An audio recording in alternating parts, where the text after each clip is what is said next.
right, welcome back, everybody, and good morning. The next big battle in Washington is over Wall Street, believe it or not. And the timing for all these charges against the Wall Street giant Goldman Sachs is perfect. It faces fraud charges from the feds, and Goldman strongly denies any wrongdoing. But can a bipartisan bill be reached, especially after that huge battle over health care?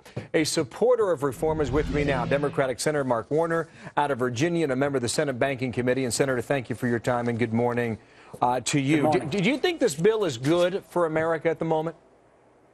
I think it's a strong move forward. Let's face it, 18 months after we came to the edge of a financial meltdown, we tried to put together a bill, a bipartisan bill that will make sure taxpayers are never exposed, that we can make sure we've got financial rules of the road in place, and that America can remain the innovation and capital markets capital for the whole world. So there may be ways to improve it. I apologize for the interruption. I just want to cut through a couple of things here in the short time we have. Sure. That was a yes as it stands right now?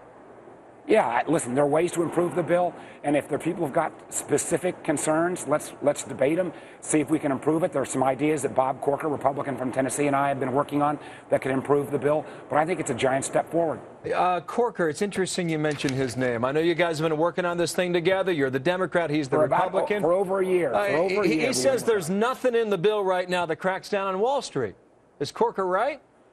Well, listen.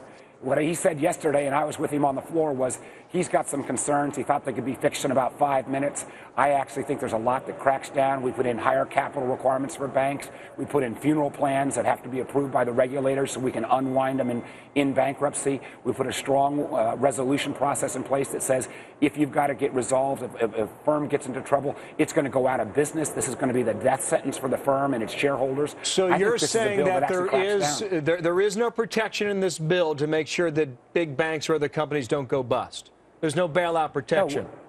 No, what we put in place, and actually Senator Corker spoke about this eloquently on the floor yesterday, we said you've got to keep the lights on so that we can liquidate these firms in an orderly manner. We suggested that fund ought to be pre-funded by the industry. If there's a different way where you borrow from the Treasury, taxpayers might be exposed. If that's what the Republican leader wants, we ought to look at it. But what we want to do is we want to make sure that these firms that get in trouble go out of business. Okay, I just want to read what your colleague is saying on another network earlier today, repeating the bill is anything but tough on Wall Street.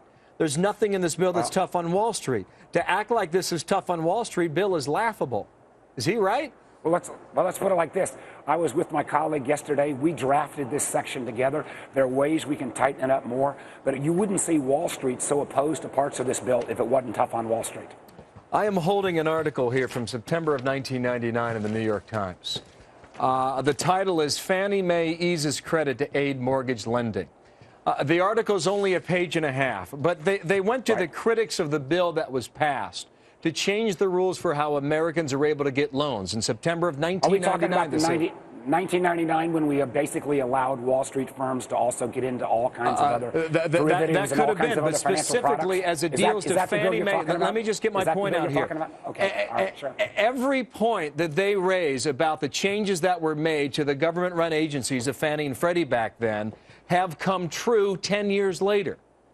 So Wall Street's on one hand, between investment banking this is on the other, and their banking functions. How do you? Hang on one second. Right. What is in the bill to make sure that Fannie and Freddie don't send America down the tube again?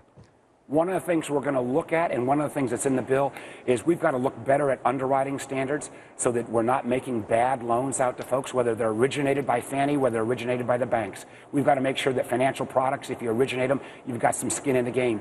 That we didn't have in the past. This bill moves forward on that subject. Senator, I hope you're right. Mark Warner, thanks for coming on today. The Democrat out of Virginia, pardon me. We hope to get Bob Corker on later this week, too. Senator, thank you again from the Hill. Thank you. All right, Martha.